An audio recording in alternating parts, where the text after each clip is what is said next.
Hello student, स्वागत है आपका पीसीएम स्टार क्लासेस पर।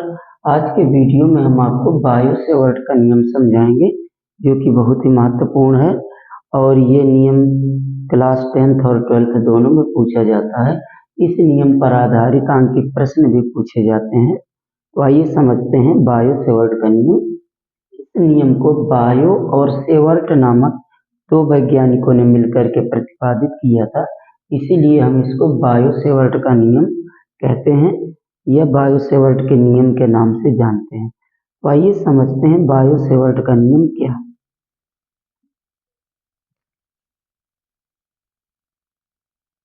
ये कोई एक चालक तार है और इस पर आई धारा प्रवाहित हो रही है। कोई चालक तार है और इस पर आई धारा प्रवाहित हो रही है। हम जानते हैं कि जब किसी चालक में विद्युत धारा प्रवाहित की जाती है तो उसके चारों ओर एक चुंबकीय क्षेत्र उत्पन्न हो जाता है। ओके, इसके चारों ओर, इस तार के चारों ओर क्या हो जाएगा, ये चुंबकीय क्षेत्र उत्पन्न हो जाएगा। अब मान लीजिए इस तार का एक छोटा सा अल्पांश है। अल्पांश मतलब कि इसका एक छोटा सा भाग, सपोज दैट ये अल्पांश इस तार का एक छोटा सा भाग है, इसकी लंबाई dl।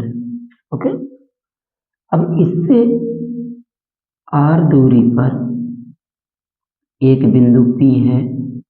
ओके, ये कोई चालक तार है और इसमें आई धारा बह रही है।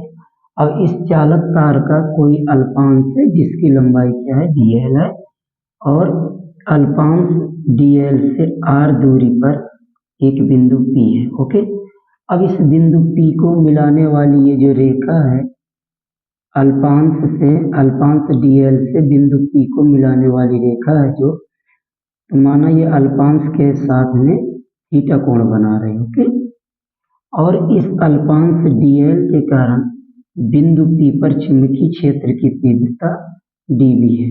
ओके, तो बायो सेवर्ट ने बताया कि किसी अल्पांश के कारण किसी बिंदु पर उत्पन्न चुंबकीय क्षेत्र की तीव्रता किन किन कारकों पर निर्भर करती है, ये बताया उन्होंने। तो आइए देखते हैं कि ये जो अल्पांश dl है, इसके कारण बिंदु P पर उत्पन्न चुंबकीय क्षेत्र की तीव्रता dv किन किन बातों पर निर्भर करती है, तो इसको हम समझेंगे।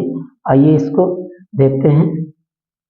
बायो सेवर्ट के नियम को किस प्रकार परिभाषित करेंगे, तो इसको इस प्रकार लिखेंगे, किसी धारावाही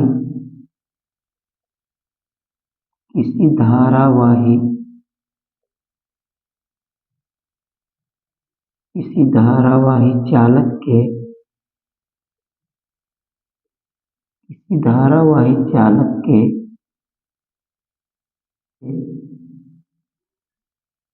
अल्पांश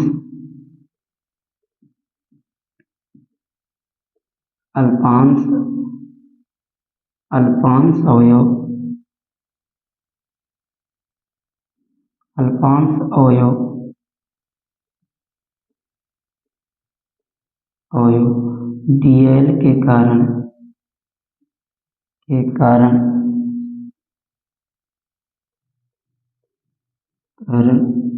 किसी बिंदु पर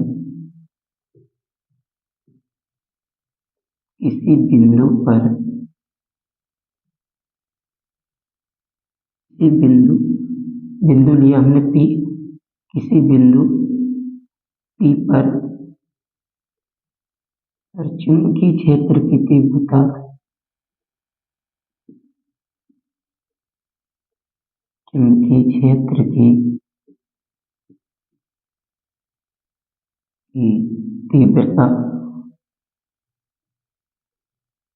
तीव्रता dv निम्न कारकों पर निर्भर करती है। निम्न कारकों पर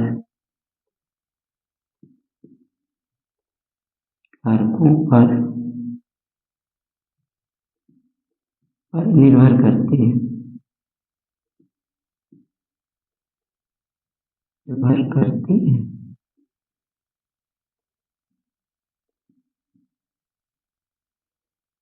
इतना इसमें भाषा लिखेंगे, एक बार फिर से समझ लीजिएगा। ये कोई चालक तार है, इसमें I धारा बह रही है। ओके, इस चालक तार का एक अल्पांश है जिसकी लंबाई dl है, और अल्पांश dl से r दूरी पर एक बिंदु P है। ओके, और ये जो अल्पांश से बिंदु P को मिलाने वाली रेखा है, अल्पांश के साथ थीटा कोण बना रही है। ओके, और बिंदु P पर अल्पांश dl के कारण चुंबकीय क्षेत्र की तीव्रता क्या है, dB है। तो बायो सेवर्ट ने बताया कि किसी धारावाही चालक के अल्पांश dl के कारण किसी बिंदु पर उत्पन्न चुंबकीय क्षेत्र की तीव्रता किन किन कारकों पर निर्भर करती है, ये बताया। तो आइए देखते हैं कि चुंबकीय क्षेत्र की तीव्रता dB है जो, तो किन किन कारकों पर निर्भर करती है। नंबर 1, dB प्रोपोर्शनल I, यानी जो बिंदु P पर चुंबकीय क्षेत्र की तीव्रता उत्पन्न हुई है वो चालक में प्रवाहित धारा के अनुक्रमानुपाती होती है। First point. Second, dB proportional dl, बिंदु P पर उत्पन्न चुंबकीय क्षेत्र की तीव्रता अल्पांश की लंबाई, ये जो अल्पांश है उसकी लंबाई dl के क्या होती है, अनुक्रमानुपाती होती है, यानी dB proportional dl। Third point, dB proportional sine theta, dB proportional sine theta, बिंदु P पर उत्पन्न चुंबकीय क्षेत्र की तीव्रता dB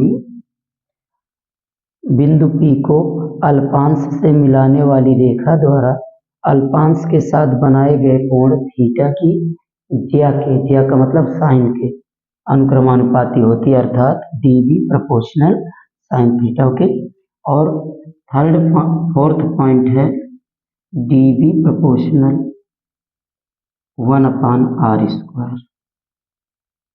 अर्थात बिंदु P पर उत्पन्न चुंबकीय क्षेत्र की तीव्रता अल्पांश से बिंदु P तक की दूरी के वर्ग के क्या होती है, व्युत्क्रमानुपाती होती है, अर्थात dB प्रोपोर्शनल 1/r², यानी बिंदु P पर उत्पन्न चुंबकीय क्षेत्र की जो तीव्रता है वो 4 कारकों पर निर्भर करती है।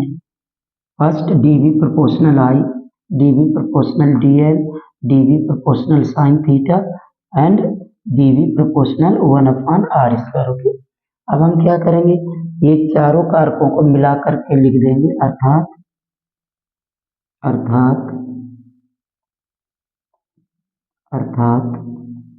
dB प्रोपोर्शनल क्या आ जाएगा, मिला देंगे, आ जाएगा I dl साइन थीटा बटे r²। ओके, ये आ जाएगा। अब हम जब अनुक्रमानुपाती चिन्ह को हटाते हैं तो एक नियतांक जोड़ देते हैं। यहाँ पर जब हम ये प्रोपोर्शनल हटाएंगे ये आ जाएगा dB इक्वल, यहाँ एक कांस्टेंट जोड़ेंगे μ0/4 I dl साइन थीटा बटे r²। यही बायो सेवर्ट का नियम है। इस प्रकार से बिंदु P पर उत्पन्न चुंबकीय क्षेत्र की तीव्रता dB इक्वल कितना होता है, μ0/4 I dl साइन थीटा पर r²। इसी को हम बायो सेवर्ट का नियम कहते हो। इसमें μ0/4 एक नियतांक है। ओके, यहाँ लिख देते हैं, जहाँ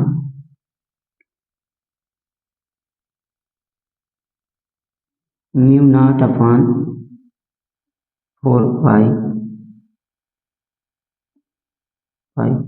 एक नियतांक है,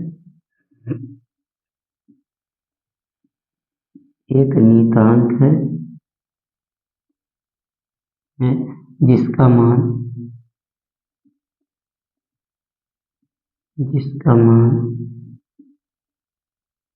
10⁻⁷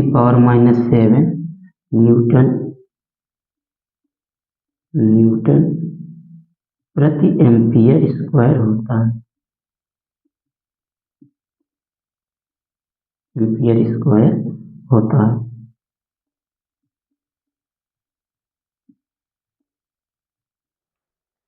म्यू 0/4 पाई को हम क्या कहते हैं कि ये क्या म्यू 0/4 पाई क्या है, एक नियतांक है और इसका मान कितना होता है 10⁻⁻7 न्यूटन प्रति एम्पियर स्क्वायर होता है।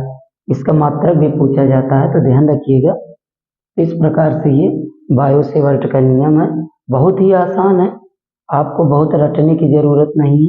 यहाँ पर कोई एक चालक तार है, उसमें आई धारा प्रवाहित हो रही है, उसका एक अल्पांश dl, उससे r दूरी पर एक बिंदु P है और जहाँ पर चुंबकीय क्षेत्र dv है और ये कोण इधर थीटा है।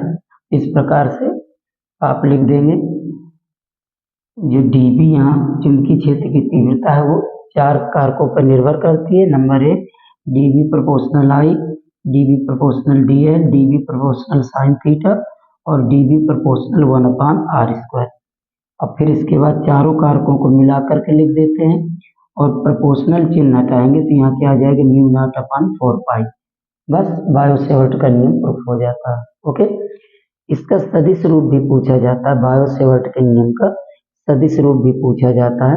इसका जो सदिश रूप होगा यहाँ लिखे देते हैं सदिश रूप। सदिश रूप यहाँ dv इक्वल है μ0/4 pi I dl sine theta बटे r², ये है। तो इसमें हम क्या करते हैं, dv equal μ0/4 pi I dl r sine theta और नीचे हो जाएगा r³। इस पे हमने क्या किया है, ऊपर नीचे r का क्या किया, मल्टीप्लाई करा दिया। ओके, तो अब इसको जब हम सदिश रूप में लिखेंगे तो इस तरह आ जाएगा vector dv equal μ0/4 pi I। जब सदिश रूप में लिखा जाता है तो जो सदिश यानी वेक्टर क्वांटिटीज होती हैं उनके ऊपर हम तीर का निशान लगाते हैं। यहाँ देखिएगा μ0/4 पाई है तो नियतांक है, विद्युत धारा अदिश राशि है। अब ये dl r साइन थीटा, इसको हम लिखेंगे vector dl plus vector r अपान r³। ये बायो-सेवर्ट के नियम का सदिश रूप है। अब ये हमने कैसे लिखा, यहाँ पर dl क्रॉस r, आप जानते हैं कि a क्रॉस b इक्वल क्या होता है, ab sine theta. Cross b दो सदिशों का सदिश गुणन जो होता है a क्रॉस b वो होता है ab साइन थीटा। अगर ab साइन थीटा है तो हम इसको a क्रॉस b लिख सकते हैं। ओके, सिमिलरली यहाँ क्या है, dl a की जगह हो गया dl, b की जगह हो गया r साइन थीटा, यानी dl r साइन थीटा को हम क्या लिख देंगे, dl क्रॉस वेक्टर r। इस प्रकार से ये बायो-सेवर्ट के नियम का सदिश रूप हो गया। तो बायो-सेवर्ट का नियम हमने आपको समझाया और उम्मीद करते हैं कि ये वीडियो आपको पसंद आया होगा। और अगर वीडियो पसंद आया हो तो प्लीज़ इसको लाइक व शेयर करना ना भूलें। धन्यवाद।